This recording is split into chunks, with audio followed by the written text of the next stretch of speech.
My name's Anna. I work as an economist for a big firm in the city. Numbers have always been my thing, but personal equations?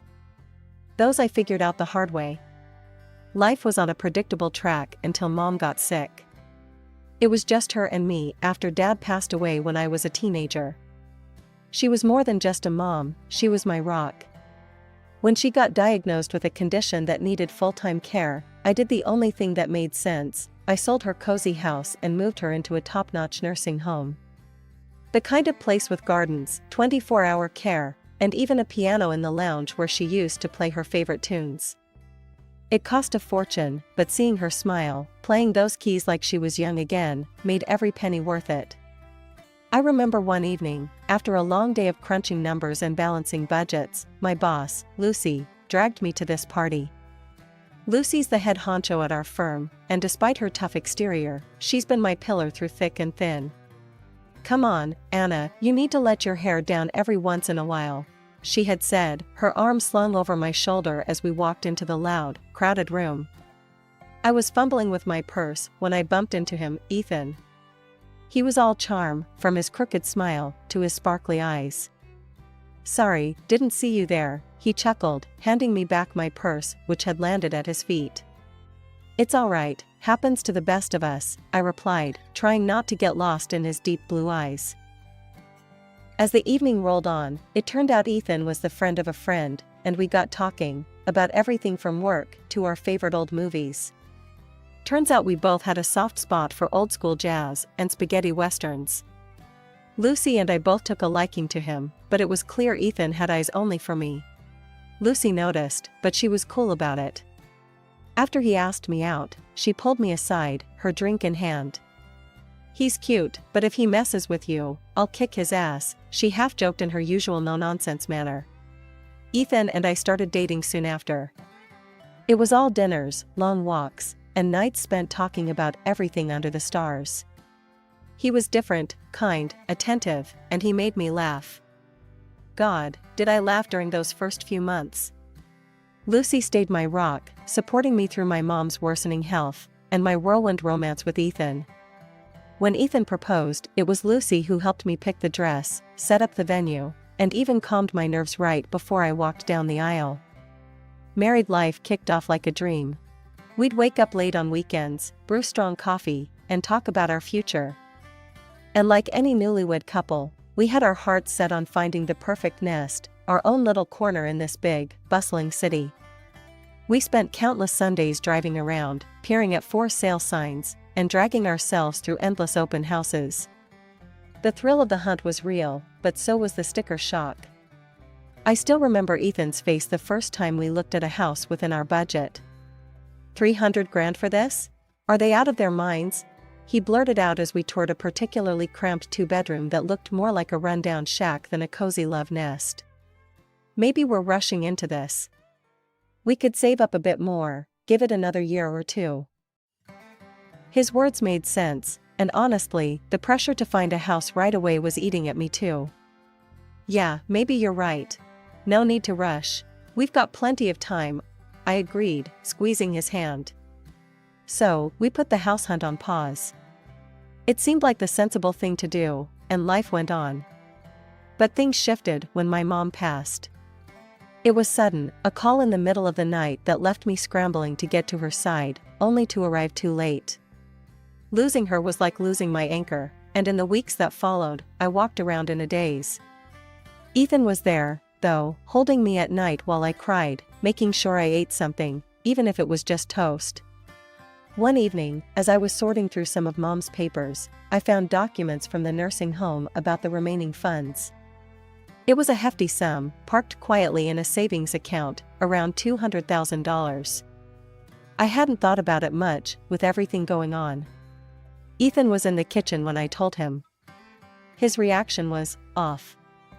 "Wow, that's a lot of money, babe. You know, that could buy us a house outright. No more mortgage worries," he said, a little too quickly, his eyes not quite meeting mine. I remember frowning, feeling a twinge in my gut. "Yeah, maybe," I muttered, folding up the paper.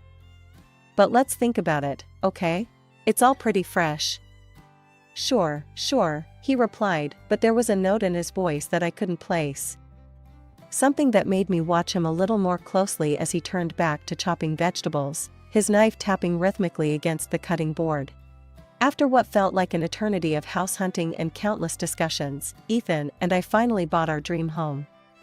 We settled on a charming little place not too far from the city center, but still with enough backyard space for maybe a dog or two down the line. "We did it, babe," I said to Ethan as we stood in our new living room, boxes stacked around us waiting to be unpacked. "Yeah, we did," he smiled, wrapping his arms around me. "This is all ours." The house quickly turned into a project of love. We painted, decorated, and turned it into a home. Our weekends were filled with trips to furniture stores and discussions over coffee about which curtains matched the living room decor better. It was exhausting, but thrilling. A couple of months into our new homeowner bliss, Ethan suggested we visit his mom for dinner.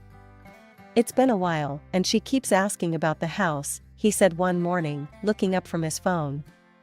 I had only met his mom a few times. She lived on the outskirts of a small village, surrounded by forests and fields. Her house, much like her lifestyle, was quaint but cluttered with jars of herbs and tinctures. She was a firm believer in natural remedies and often boasted about curing a cold with nothing but a special tea or a concoction of her own making.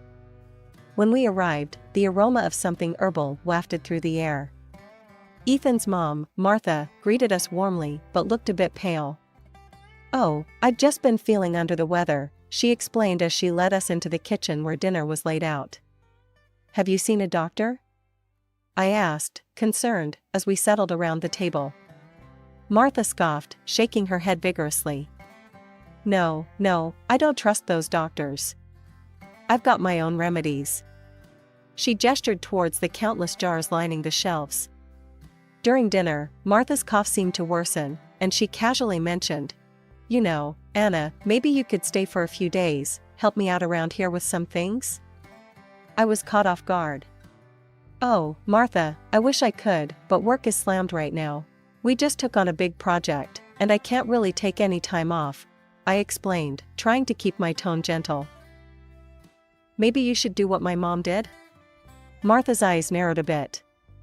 "I remember you put your mother in a nursing home," she said abruptly. "Maybe that's what you think I need too." I felt a stab of pain at the mention of my mom. It was the best option for her, Martha. She needed professional care that I couldn't provide at home. Martha shook her head, dismissing my explanation. "I would never let strangers take care of me. I'll stick to my herbs and tinctures," she declared, gesturing defiantly at her collection. The rest of the dinner passed in uncomfortable silence. Ethan didn't say much, and I felt the tension thickening. As we drove home, I tried to break the ice. "Ethan, I didn't mean to upset your mom. It's just..." He cut me off, his voice cold. "Maybe you could have been a bit more understanding, Anna. She's old school, you know how she is." When Ethan and I walked through the door of our home that night, the silence was deafening. The drive had been icy cold, the kind of silence that weighs down every word before it can be spoken.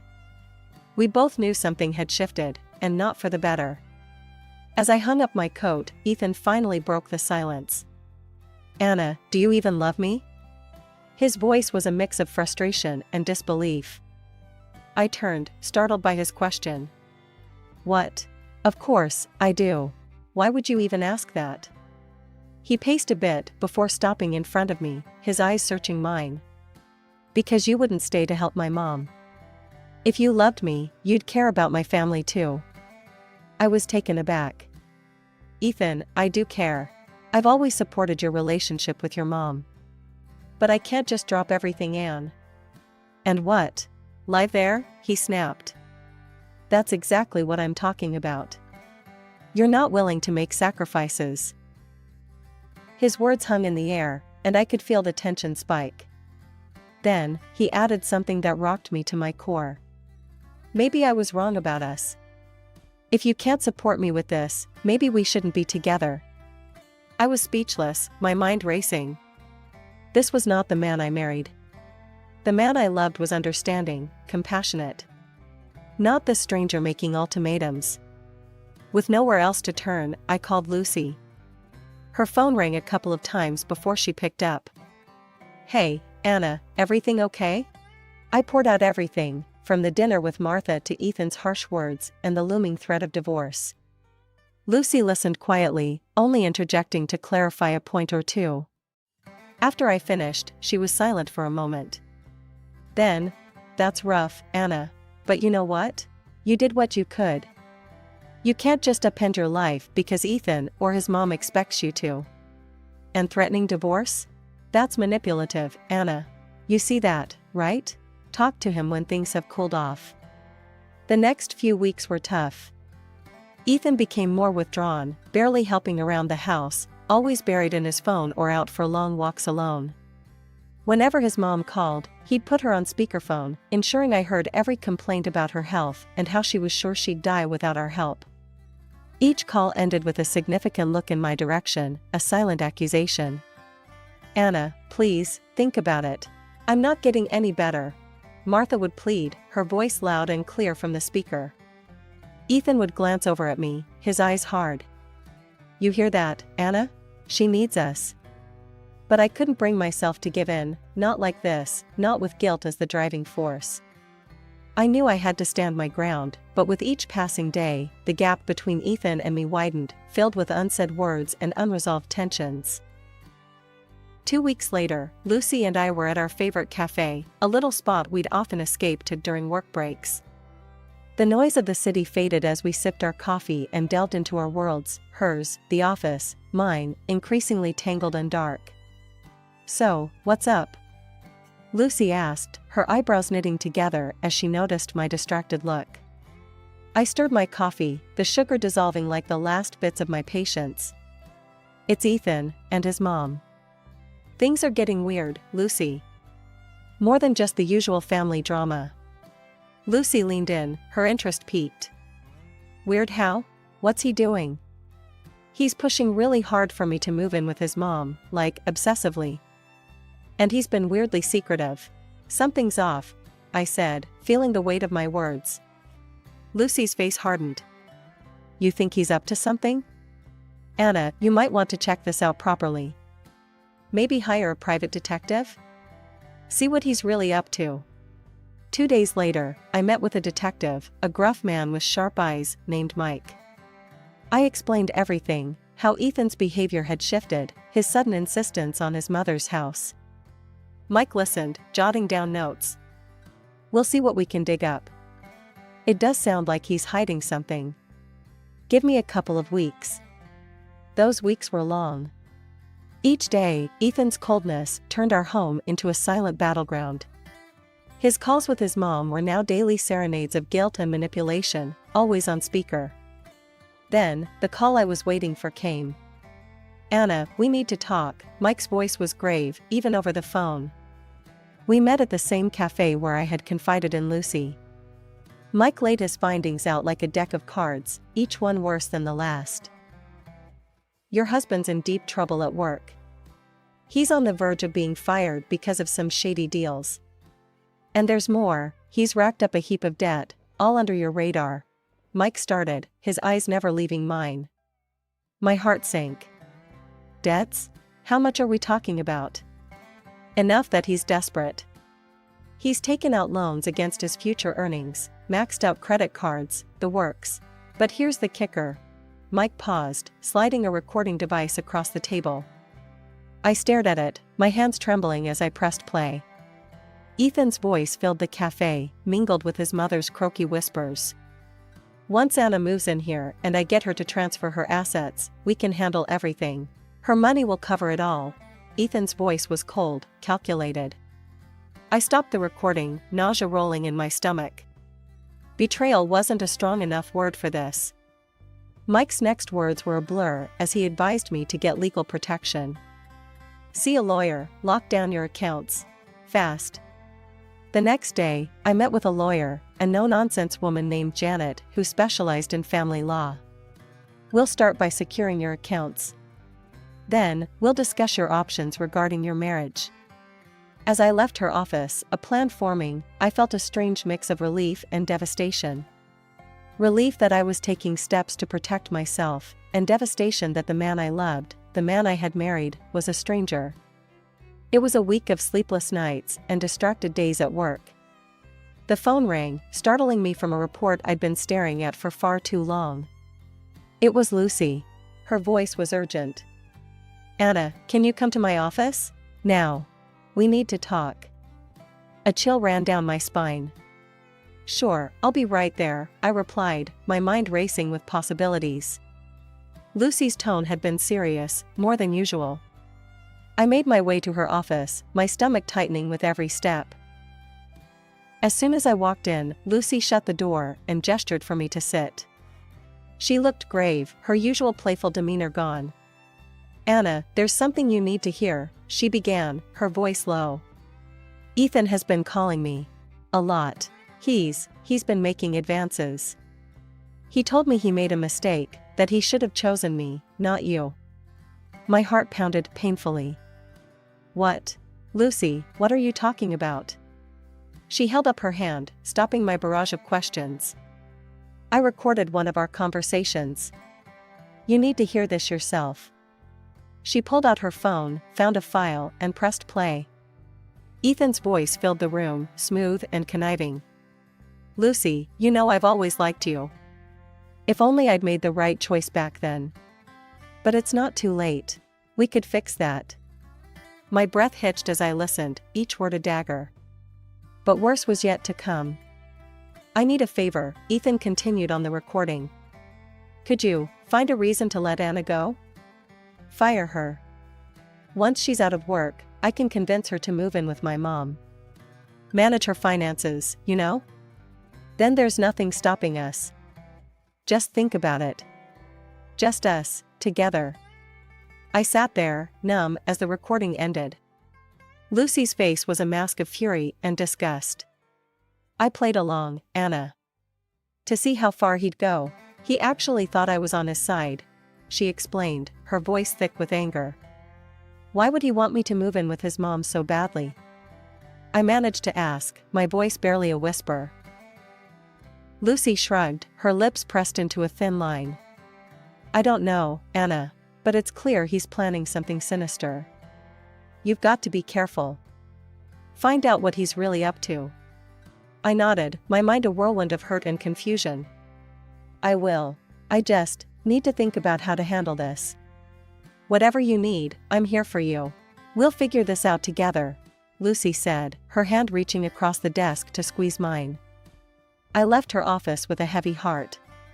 Ethan's betrayal was deeper and more twisted than I could have imagined. All this time, his plans, his deception, it was overwhelming. That evening, as I sat across from Ethan at dinner, watching him pretend like nothing was amiss, I felt like I was seeing him for the first time. After dinner, I retreated to our bedroom under the guise of needing an early night. Instead, I lay there, staring at the ceiling, plotting my next move. My thoughts kept circling back to one thing: why was it so important for Ethan to get me to his mother's house? What was the ultimate gain? Driving to Martha's house felt different this time. As we pulled up, she greeted us at the door, leaning heavily on her walking stick. Her pale face broke into a strained smile. Oh, Ethan, Anna, it's so good to see you both. I really could use some help around here. I barely manage to get around these days. Ethan shot me a look, his eyes pleading for me to say something supportive. I nodded slightly, swallowing my apprehension. I'm sorry to hear that, Martha. It must be tough. As we settled into the uncomfortable familiarity of the living room, with its shelves of dusty books and jars of herbs, Martha's complaints grew more frequent. She lamented her inability to even venture into her beloved garden. Maybe a short walk might help? If you're up for it, I could help you to the garden, I suggested, watching her closely. Oh, that would be lovely, dear, Martha beamed. I just need to grab a sweater from the car. It's a bit chilly today, I said, excusing myself. Once outside, I quickly pulled out my phone, activated the dictaphone app, and slipped it into my pocket. My hands shook as I headed back, knowing that whatever was about to unfold would change everything. I helped Martha to her feet, and we slowly made our way to the garden. "I'll be right back, just going to the bathroom," I murmured to Ethan, detouring back inside. Instead of heading to the bathroom, I tucked myself away in a small alcove near the living room, out of sight but within earshot. Their voices were low but clear, and what I heard froze my blood. "Everything's almost ready, Mom. Just a bit longer and I'll bring Anna here for a visit," Ethan said, his tone disturbingly casual. Martha's response was a chilling giggle. "I prepared everything, dear. Those special herbs I told you about? They'll do the trick. No one will suspect a thing once she starts drinking them." Ethan laughed, a sound that twisted my stomach. "And then it's just us. We can finally use her money to clear my debts and more." Martha's voice was greedy as she replied, "Yes, yes, and you'll inherit everything after she's gone. Just make sure she stays here long enough." I waited, my heart pounding, until their voices faded, discussing mundane plans about the garden. Stepping quietly from my hiding spot, I rejoined them outside as if nothing had happened. "Shall we go back inside? It looks like it might rain," I said, my voice steady despite the turmoil inside. The ride home was a silent nightmare. As soon as we reached home, I mumbled an excuse about feeling unwell and needing to rest. Alone in the safety of our bedroom, I replayed the recording, each word confirming the horrifying truth. The next evening, I walked through the door of our house, my emotions a whirlwind of staged anger and hidden fear. Ethan was in the living room, idly flipping through a magazine. Slamming my bag onto the sofa, I let out a controlled breath to simulate distress. "Can you believe it, Ethan? Lucy just fired me. No warning, nothing, just out of the blue." Ethan's head snapped up, his eyes widening, not with concern, but an unmistakable glint of satisfaction. "Fired? Well, that's unexpected. But, Anna, maybe it's for the best. Now there's nothing keeping you here. You can move in with my mom. You know she needs you." The raw shock I feigned masked my boiling anger. "Move in with your mom? Are you serious? After everything, that's what you suggest?" I shot back, my voice rising in controlled indignation. Ethan stood, his expression hardening as he approached me. "Yes, I am serious. If you cared at all, you'd do this. And if you won't, maybe we shouldn't be together. Maybe a divorce will make you change your mind." His words were the cue I needed. With a grim smile, I pulled out the divorce papers from my bag, their crisp edges a symbol of my newfound resolve. "Funny you should mention that," I said, handing them to him. "I've been thinking the same thing." Ethan's face went white, but the next second, he came towards me with a menacing grimace on his face. Just then, the door swung open. Lucy and Janet, my lawyer, stepped in, their timing perfect. Ethan recoiled as if struck, the realization dawning on him that his game was up. Janet stepped forward, her presence commanding. "Ethan, you can make this easy.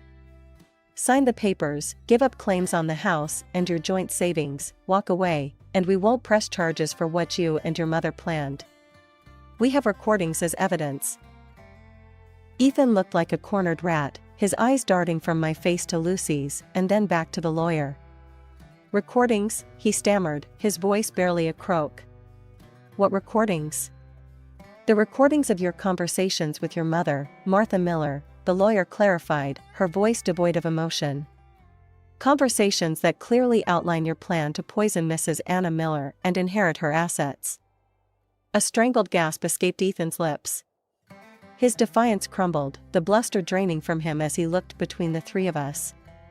With a shaky hand, he signed the papers, his future, our shared past, disintegrating with each stroke of the pen. "Good choice," Janet said, her voice cool as she collected the documents. "You'll find it's much easier this way." Lucy approached me, her hand on my shoulder. "You okay?" "Yeah, I think I will be," I replied, watching as Ethan's figure shrank, his plans and plots reduced to nothing more than memories and warnings. In the weeks that followed, Ethan's world unraveled further. Fired from his job due to the shady dealings, burdened by debts, he was forced to sell his mother's house just to stay afloat. They ended up in a rented apartment, a stark contrast to the life he had plotted to steal from me. As for me, I remained in the house that was once ours, now solely mine.